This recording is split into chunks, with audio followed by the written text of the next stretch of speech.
As you know, last week, a jury in New York found former President Donald Trump liable for both battery, sexual abuse of E. Jean Carroll, as well as defamation. Now, in doing so, this jury agreed with Ms. Carroll in her allegation that Donald Trump did sexually assault her. And then they agreed that he defamed her when he denied her telling about that allegation, when he called her a liar. The jury said, in effect, E. Jean Carroll is not a liar, and Trump must pay her for falsely saying that she was. The jury ruled that Trump must, in fact, pay $5 million in damages, $2 million for the battery charge, for the assault, and then an additional $3 million for the defamation, for lying about her. And all of that is a clear through line, right? You do a bad thing, you get sued for doing the bad thing. You get found liable for doing the bad thing. You pay a fine for having done the bad thing, in effect.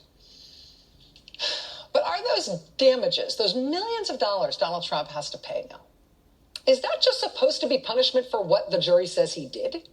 Or is it also supposed to be deterrence? Is it also supposed to dissuade him from ever doing those things again?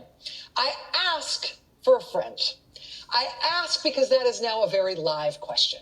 Because if the multi-million-dollar damages payment that he has just been ordered to pay to E. Jean Carroll, if that was supposed to dissuade him from ever lying again about E. Jean Carroll, it doesn't seem to be working. The verdict in the E. Jean Carroll case came down Tuesday afternoon. Barely 24 hours later, literally the very next calendar day, Donald Trump went on the CNN News Network, and he repeated the exact same lies about Ms. Carroll, the same lies for which he had just been held liable by a jury the day before. And I'm not rounding up to the nearest integer here. I'm not being flippant. I'm not exaggerating. He repeated the exact same things almost verbatim. Look at this. On the left side of your screen here, that's exactly what Donald Trump said last year. Quote, "I don't know this woman. I have no idea who she is." This is part of the statement Trump made about Ms. Carroll that a jury said was defamation. That statement is part of the reason Trump was ordered to pay E. Jean Carroll millions of dollars on Tuesday. The day after the jury's verdict, look at what he said on TV. Quote, "This woman, I don't know her. I never met her. I have no idea who she is." And that wasn't the only incidents. Look at this one. In 2022, Trump says about E. Jean Carroll's allegations, quote, "It is a hoax and a lie." He says E. Jean Carroll is not telling the truth. Again, it was that statement saying Ms. Carroll made up her story. Her story's fake. That's what was deemed by a jury to be defamation on Tuesday. That's what cost Trump millions of dollars on Tuesday. And yet, here he is the day after that verdict. Quote, "This is a fake story, made up story." In other words, this is a hoax. A jury deemed those statements on the left side of your screen were actionable defamation. They ruled that Trump would be required to pay millions of dollars for making those statements. And then he turned around and repeated those very same statements in public on national television the day after the jury's verdict. Now, Ms. Carroll has responded to those new statements from her about Trump. She called them stupid, disgusting, vile, foul. She says that kind of language from him, quote, "wounds people." But could it also be actionable defamation? A jury has already ruled that those kinds of lies about E. Jean Carroll were lies for which he must pay millions of dollars. Would a jury say the same thing about the latest round of him saying those same things again?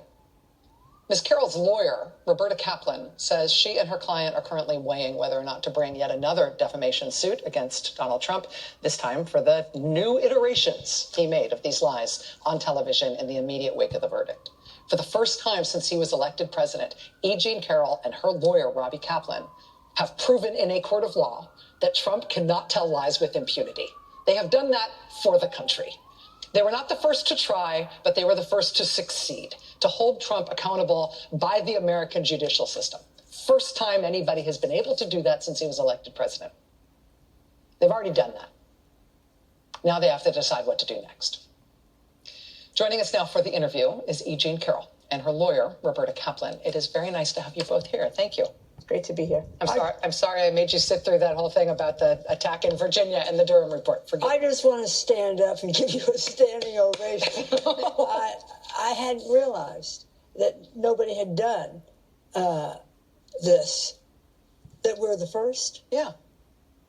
I just now realized it when you said it. Yeah, Robbie. You did it.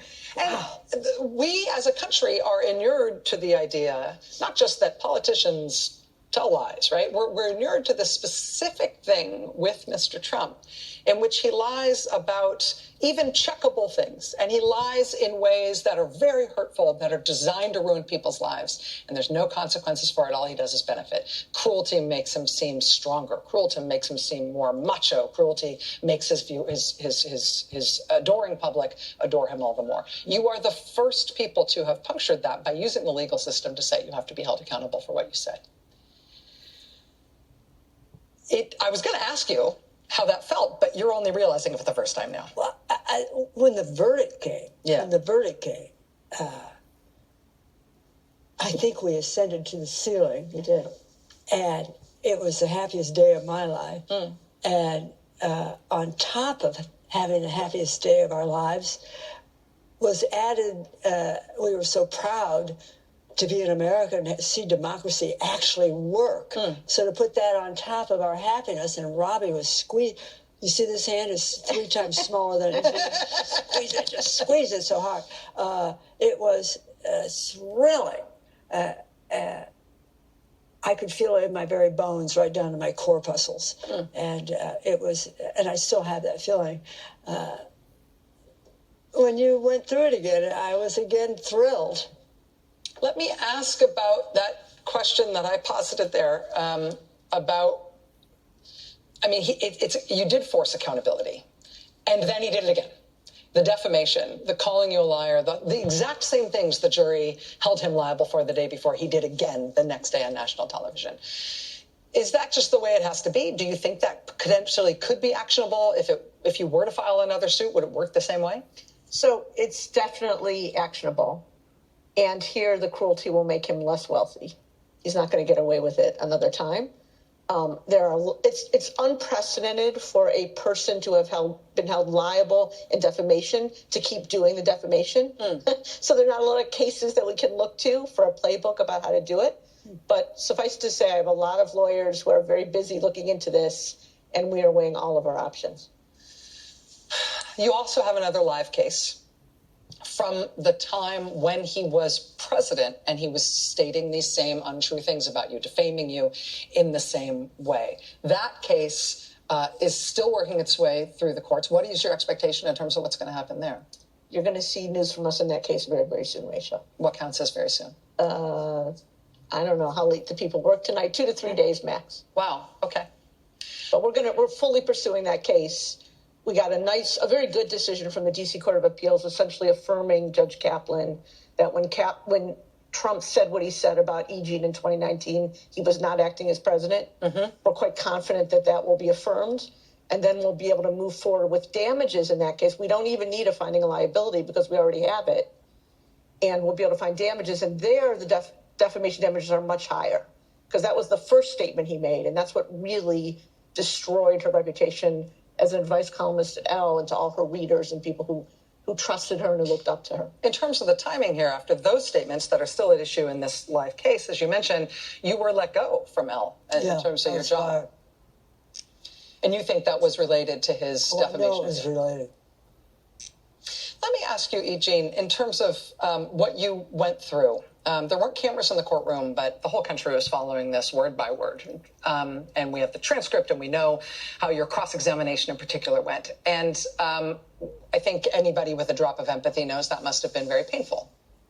But you must have known it was going to be painful in the first instance when you set out to try to get your day in court here. Did things go the way that you thought they would? Were they harder